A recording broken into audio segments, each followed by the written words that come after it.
Om Namo Bhagavate Vasudevaya, Om Namo Bhagavate Vasudevaya, Om Namo Bhagavate Vasudevaya, Narayanam Namaskrityam Naram Chaiva Narottamam, Daivim Saraswatim Vyasam Tato Jayam Udirayet, Nashtaprayeshu Abhadreshu Nityam Bhagavata Sevaya, Bhagavatir Uttama Shloke Bhaktir Bhavati Naishtiki.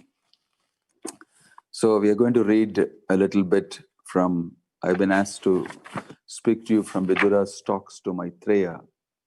So we will just read a few of those shlokas and try to recollect what we need to discuss. I'm reading random from Canto 3, Chapter 5, text 48. Tatte vayaṁ loka-sisṛkṣayādya tvayānusṛṣṭās tribhir ātmabhiḥ sarve viyuktāḥ sva-vihāra-tantraṁ na śaknumas tat pratihartave. O original person, we are therefore but yours only. Although we are your creatures, we are born one after another under the influence of the three modes of nature, and for this reason we are separated in action. Therefore, after the creation, we could not act concertedly for your transcendental pleasure. Purport: the cosmic creation is working under the influence of the three modes of the external potency of the Lord. Different creatures are also under the same influence, and therefore they cannot be concertedly they cannot act concertedly in satisfying the Lord. Because of this diverse activity, there cannot be any harmony in the material world. The best policy, therefore, is to act for the sake of the Lord. That will bring about the desired harmony. So, Yavad balim te ajaharam kale yata vayaṁ cha annam adama yatra yato bhayesham ta imehi loka balim haranto annam adanti anuhaha. Translation: O unborn one, please enlighten us regarding the ways and means by which we can offer you all enjoyable grains and commodities, so that both we and all other living entities in this world can maintain ourselves without disturbance and can easily accumulate the necessities of life both for you and for ourselves. Purport: developed consciousness begins from the human form of life and further increases in the forms of the demigods living in higher planets. The earth is situated almost in the middle of the universe, and the human form of life is the via medium between the life of the demigods and that of the demons. The planetary systems above the earth are especially meant for the higher intellectuals called demigods. They are called demigods because although their standard of life is far more advanced in culture, enjoyment, luxury, beauty, education, and duration of life, they are always fully God-conscious. Such demigods are always ready to render service to the Supreme Lord because they are perfectly aware of the fact that every living entity is constitutionally an eternal subordinate servitor of the Lord. They also know that it is the Lord only who can maintain all living entities with all the necessities of life. The Vedic hymns Eko Bahunam Yo Vidadhati Kaman Ta Enam Abhruvan Ayatanam Na Prajanihi Yasmin Pratishtita Annam Adame, etc. confirm this truth. In Bhagavad Gita also the Lord is mentioned as Bhuta Brit, or the maintainer of all living entities. The modern theory that starvation is due to an increase in population is not accepted by the demigods or the devotees of the Lord. The devotees or demigods are fully aware that the Lord can maintain any number of living entities, provided they are conscious of how to eat. If they want to eat like ordinary animals who have no God consciousness, then they must live in starvation, poverty, and want, like the jungle animals in the forest. The jungle animals are also maintained by the Lord, but they are respective foodstuffs, but they are not advanced in God consciousness. Similarly, human beings are provided with food grains, vegetables, fruits, and milk by the grace of the Lord. But it's the duty of the human beings to acknowledge the mercy of the Lord. As a matter of gratitude, they should feel obliged to the Lord for their supply of foodstuff, and they must first offer him food in sacrifice and then partake of the remnants. In Bhagavad Gita 3.13, it is confirmed that one who takes foodstuff after a performance of sacrifice eats real food for proper maintenance of the body and soul. But one who cooks for himself and does not perform any sacrifice eats only lumps of sin in the shape of foodstuffs. Such sinful eating can never make one happy or free from scarcity. Famine is not due to an increase in population, as less intelligent economists think. When human society is grateful to the Lord for all the gifts for the maintenance of the living entities, then there is certainly no scarcity or want in society. But when men are unaware of the intrinsic value of such gifts from the Lord, surely they are in want. A person who has no God consciousness may live in opulence for the time being due to his past virtuous acts. But if one forgets his relationship with the Lord, certainly he must await the stage of starvation by the law of the powerful material nature. One cannot escape the vigilance of the powerful material nature unless he leads a God-conscious or devotional life. Powerful purport. Om Jnana-timirandasya Jnananjana-shalakaya Chakshurunmilitam Yena Tasmai Shri Gurave Namaha.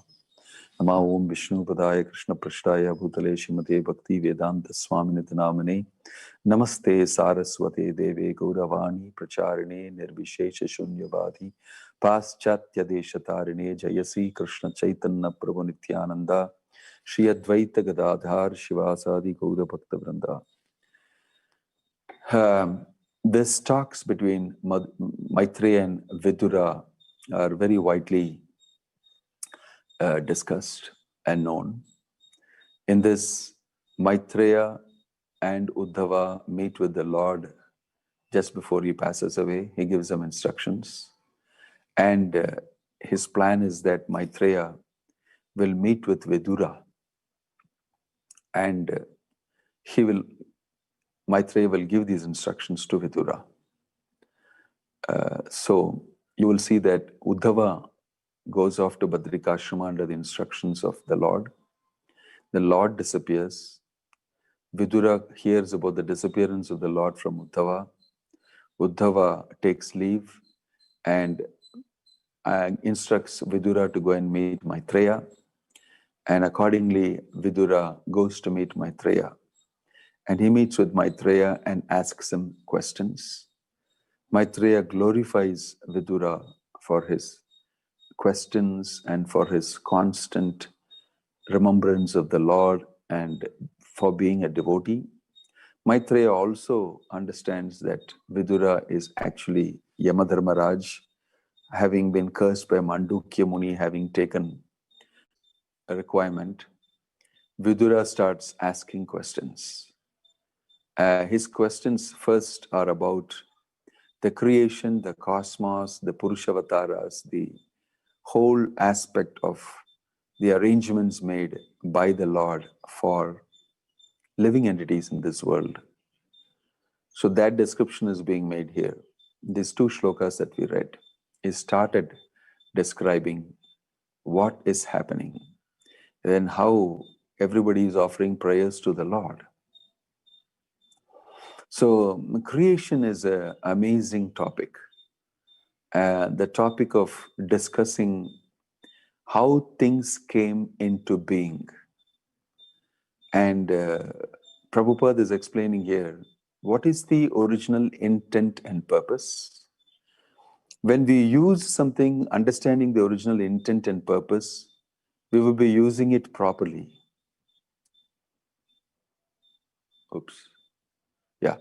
We will be using it properly. But if we do not understand what is the intent and purpose behind some product that we have or device we have, then we can tend to use it according to our own speculations. And that is very dangerous. Use things according to your own understanding and speculating on what's the intent and purpose. Most of the world is filled with that type of a situation where the great thinkers, philosophers, find themselves in an existential reality, and all of a sudden thrown into some existential reality, and they take it upon themselves. It is our responsibility to find out who are we, where are we, what's happening, and they go on examining things in their own, way, empirical, speculative, and they have a sincere intention maybe, but they're missing the main point. And because of missing the main point, they're not able to manage, and they're not able to lead, they're not able to understand.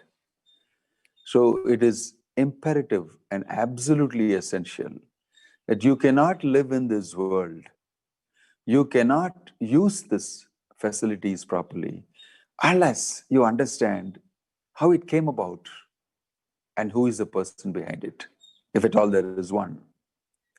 And how will you do that? You cannot just use your puny intelligence.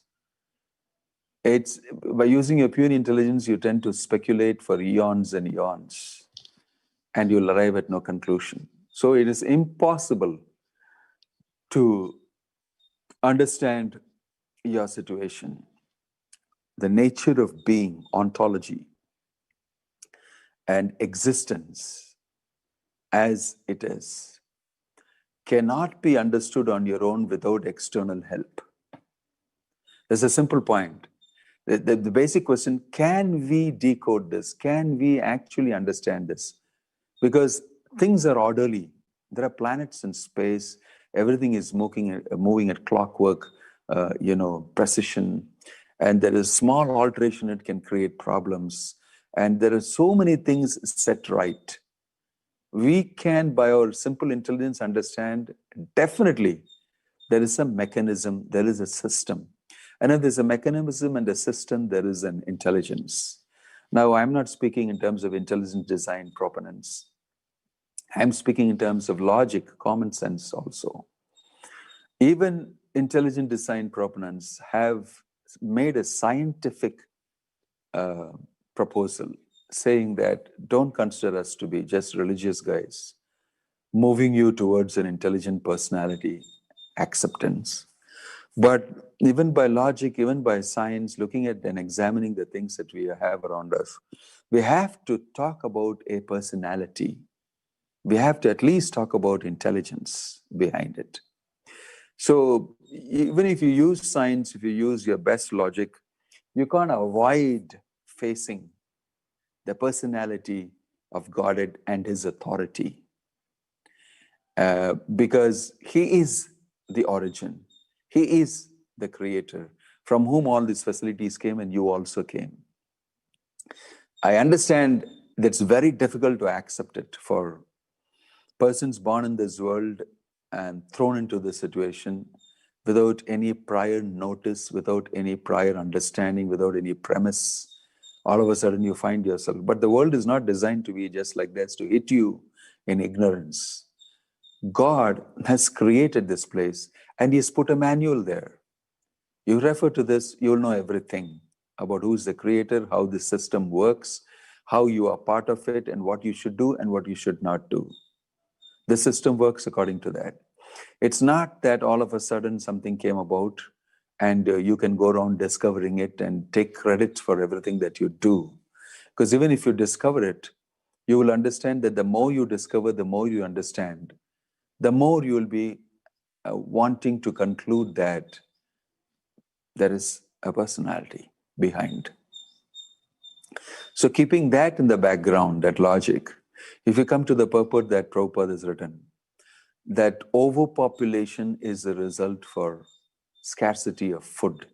Prabhupada defeats that by saying that, no, that's not the plan. God is not a cheap, poverty-stricken leader who is having an economy that is constantly threatened by waves of speculations and waves of unpredictable usage of resources and trade and commerce and all sorts of things. No, he's perfectly in control. He has all the resources. The only reason that we are suffering is because we are not utilizing the resources properly. We're not acknowledging that person. It's so simple a thing to do. Even if you did not accept that model, why don't you just try it out? Why don't you just try it out? And in our trying out, in my own experience in the International Society for Krishna Consciousness, I left a lucrative job and everything and joined this movement, a professional designer, engineer, and executing projects and everything. It was very thrilling to see things come up according to what you design and plan and put on the board, and then have it done, and then you feel, wow, we did it.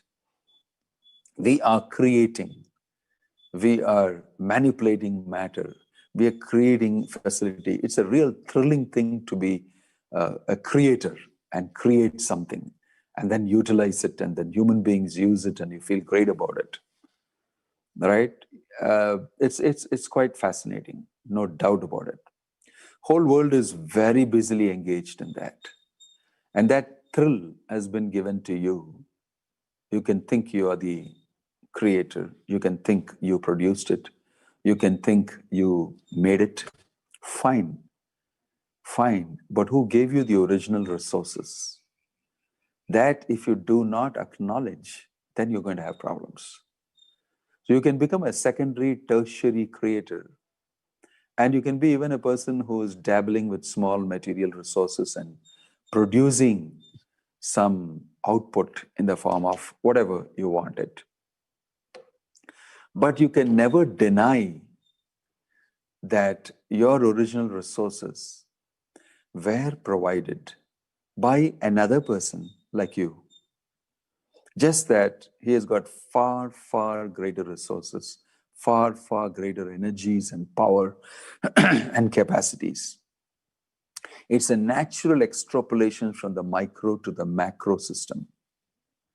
In our own little world that we live in, we have a certain understanding of systems, and we have a certain understanding of how things work. So all we need to do is to shift from the micro to the macro. And if you didn't understand the macro fully, it doesn't matter. At least we can see similarities. There has to be somebody leading it. There has to be a person in charge. Things don't work like this in an ordinary way. You know, planets around space, sunrise on time, sunset on time, the moonlight coming up, the rains, the seasons, the people being born, and the whole machinery is definitely working. You simply can't deny it. So to acknowledge that person, why are you so reluctant? Why are you just don't want to give any credit to that person? This tendency is what is being pointed out in the purport. And it's a very subtle tendency of the human being to think that he is the be-all and end-all, to think that everything ends in him and his effort, his intelligence, without questioning the origin of his own effort, his own intelligence, his own being, his own existence. Right? We want to start our whole program from Act 3, Scene 2 of Shakespeare's drama. We don't want to go before that. Who wrote it? I don't care. I don't care about Shakespeare. Who actually set up this whole scenes and acts and the plot and the characters and everything? I don't care. I don't want to know. I'm just starting from Act 3, Scene 1. It's great. It's Macbeth. And Macbeth is murdered. Duncan, the king, and here it goes. The world is like this, and Duncan's, Macbeth's wife, Lady Macbeth, engineered it. And I start from there. So who wrote this play? Oh, forget it. Don't talk about it. Don't talk about Shakespeare. I don't know. I discovered it. I like it. I want to give you this explanation about it. And you give your commentary on what is written there. Who is Macbeth? Who is Lady Macbeth? Listen, there is a reason, there is a purpose behind Shakespeare writing it. He has got a plot, he has put his characters. Can you speak something about the author? No. This is the way it is. It's exactly like this, right? So it's very silly to deny the Lord his due. And moreover, he's doing it for us. So in this conversation with Vidura and Maitreya, who are not die-hard materialistic people, they bring out the material complexity of creation. We are the person who produced it. and all of us who are enjoying it. Because that is what our Creator is doing it for. Okay, you guys want to enjoy matter in forgetfulness of me? Here, this is the arrangement for it. And therefore, if you stand above all these things and see how the Lord is arranging, how the creation is meticulously done, and what is the intent and the purpose originally. So what is wrong in understanding these things? We get so hung up about giving credit to somebody called God. But if we do that, how much more information, knowledge, prosperity, peace, everything comes? Why don't we accept an authority above us? The tendency not to accept anybody, the tendency to accredit yourself with everything that has come about is, cheating. You did not do it. And you take credit for small tweakings that you would do, some genetic modification, some fiddling around with the DNA and the RNA and producing some other variety of a vegetable or a fruit or something like that and taking credit for it. But who put it in the first place? Who put those systems in the first place? All you want to take credit is for how does a wonderful vegetable grow out of the ground from a seed? What is that mystic potency? Who did it? Whose energy is that? These are more interesting and fascinating questions for me than to tweak around with the product and try to take some cheap credit for one aspect of it after something has already been done. It's just like I was giving you the Shakespeare example. Taking that Act 3, Scene 1 or whatever it is, and then writing a commentary on that based on your own understanding, with no reference to Shakespeare, with no reference to the main plot, no reference to the other characters, and then giving your own take on it, your own narrative, your own take, and your own this thing, and then asking people for credit. This is what the world is. So Maitreya and Vidura are very nicely pointing out these things. To have a very holistic, wholesome view is the whole point. We have to understand origins. We have to understand these things.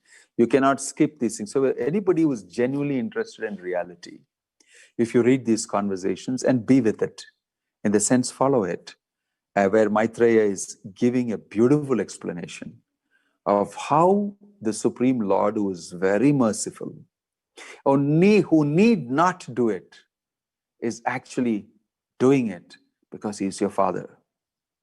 And the personal element of the Supreme Lord, the personal element of his connection with you eternally, the personal element of his reaching out and wanting you to reach out to him, all these things are so enlivening, rejuvenating, and highly revealing and enlightening. I do not understand why people cannot just do that extra thing of, okay, let me repose faith in this statement and see it. So Prabhupada's such a person in this world who has got that spirit of putting faith in it and realizing it, and he has realized. And therefore he is recommending that economists have no business saying that, oh, the Lord has got no supplies anymore. He doesn't, there's nobody called Lord. He doesn't supply anything. He says there's no business saying it because yours is a very speculative and theoretical statement. There is plenty to go by. The abundance mentality of the Bhagavatam, the abundance mentality of the Lord and the demigods who manage for the Lord is far, far way beyond the pusillanimous, small-minded understanding of the human who minuses the entire abundance and then puts on this theory that there is not much to go by. We better get going. There's nobody to look after us. There's no source. So we better look at it and we manage it. The burden of life falls very squarely on your head. And it is such a huge burden that you're not designed to take. The maintenance of the entire universe, cosmos, is not yours. You don't have to worry about it. So if you just accept the fact that there is God, where is the question of scarcity? So all these are man-made theories, man-made scarcities, man-made problems, simply because we don't accept the authority of the Supreme Personality of Godhead. That's coming out glaringly evident. And you are stubbornly wanting to do that. Okay, then suffering is yours. So this little flip of what's wrong if I believe in a God? Because he's really providing me. So in my experience in Krishna consciousness, I gave up a lucrative job, I said, and I joined. And in the initial stages, I was really greatly anxious. How will you manage the temple? I got to go and get a job. I got to go and get money. But as I read Prabhupada's books more and more, something amazing happened inside me. I thought that I have to chant Hare Krishna, preach the holy name, read Prabhupada's books, and do the things he has asked me to do. And it's amazing that Krishna sends everything that is necessary for a salesman. I call myself a salesman because I may have not fully understood Krishna and his plan. And I'm simply carrying it out on the basis of faith in Prabhupada's words. I don't know Krishna. I may know Prabhupada. I may know some of the devotees who have such faith in Prabhupada's words and who carry out. And it's like magic. It's like magic. And I tend to understand there is nobody else who could have done this except the hand of God. Simply starting with no other premise, but just let's try it out. This principle, this model. And I tried out in this model. I have never gone to work. I never would, because it was a horrible experience for me working with somebody breathing down your neck and giving you orders and instructions, and with absolutely no independence, and with a travesty of human culture and human intelligence and humanity. How people use you as a human resource and get some material product out of you. Such a waste, the human being utilized like that. So I can't think of going back to it ever. But here in Krishna's plan, Krishna recognizes me as an individual soul, manifested with a human body and a situation. And he gives me great freedom and individuality to discover within the zone of his, within the domain of his kingdom, of his universe. After giving me all the necessities and facilities, he is willing to educate me. I can see that. I have the realization that I will not go hungry. I will not be in need for things. Somebody comes up and gives me things. It's been my regular program. I understand that. I think, I have to repair my spectacles. I just get worried a little bit. And then I thought, when I get time, I'll go. And then I was not able to go. But lo and behold, one fine day, something pops up on my screen. It says, lens card. You can check your eyes online. It hits me. Wow. I thought COVID times, I cannot go and forget it. You can. And then I said, okay, I'll do it. And then I forget it, but it keeps coming up. And then I wonder, there's some sort of an intuitive feeling. Is somebody trying to tell me something? Why is this coming up? So I go ahead with the lens card. And then it gets facilitated so fast for me. I test my eyes and I make decisions. And at the end of it, the spectacles land on my door. And I'm wondering, I never went to the shop. And this kept popping up and I did it. And somebody paid for it. And I have my spectacles. I can repeatedly tell you there are many such instances in my life that I think that, I need to, get this medicine. And I can see that I am sometimes able to tell somebody and he arranges it and gets it. Sometimes it takes time or whatever. But I have a solid confidence that, no, it's going to come to me. It's going to come to me because Krishna is arranging it. And it takes its time, but it definitely comes to me. Or sometimes comes to me instantly. And I am not just amused, I'm highly grateful that there is an arrangement being made. Ananyas chintayanto mam ye janaha paryupasate tesham nitya viyuktānaṁ yogakshemam vayaṁ. Although I'm not ananya chinta person, but I think I am being recognized by Krishna for the simple things that I may be doing, also erroneously, also inefficiently, with least devotion. But because it is the desire of Bhaktivedanta Swami Prabhupada, and I'm endeavoring to do it, I am provided all the facilities and resources. I can see it. It's not that I can sit down and not do anything and it comes. No. I make a little endeavor in many different things, and things are happening. I have this realization, and I know many, many devotees in the Krishna conscious movement have this realization. They may not be expressing it all the time, but all of us depend on the Lord, His mercy, and we run through many things. We accept big, big projects, and we do things, and over a period of time, amazing things happen. This is the way Prabhupada showed us. Just depend on Krishna, right? And do the following things.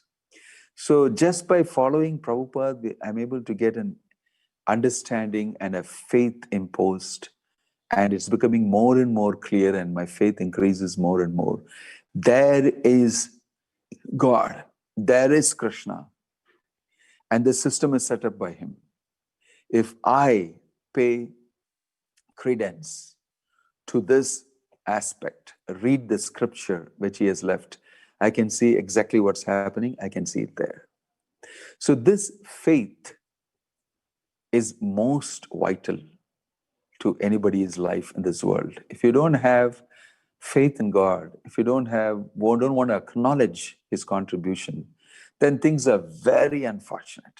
Very, very, there's no second thinking. Krishna has said that very clearly. You see, sarva-dharman parityajya mamekam sharanam vraja. If you want to be my devotee, then you should do this. Even if you didn't want to be my devotee, there has to be some element of surrender to authority. Otherwise, how do systems work? We know in this material world, we have to follow the traffic rules. We have to follow the instructions given by the doctor if we are sick. We have to follow the government laws for things to work in this world. Otherwise, we'll be stepping over each other's toes, and there'll be chaos, and everything will be, total mess. Systems are there, and there are people who manage those systems, and there is an authority above. All these things are things that we are used to. So why don't we extrapolate that to understand the system that we observe in this world and the cosmic situation, the wonderful universal arrangement is all coming from that one Supreme Person. I don't see it being so difficult, except if you're filled with false ego, which Maitreya is describing. The Mahatattva, the original false ego, sum total of the false ego of all living entities, is the main source of the creation. And the three modes, in conjunction with the false ego, they produce. And that's being acknowledged here. Because of that false ego, we are stuck up. And the prayer is, don't take that seriously, my Lord. That false ego is the one that is very necessary for running the world, being in it, and doing the things that are necessary in it. But that stops us from actually recognizing and authorizing the Lord.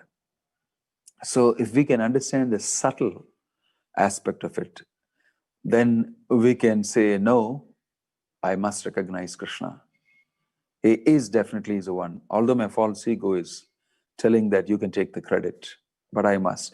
And that decision is what makes a person a devotee. That decision makes a person a devotee.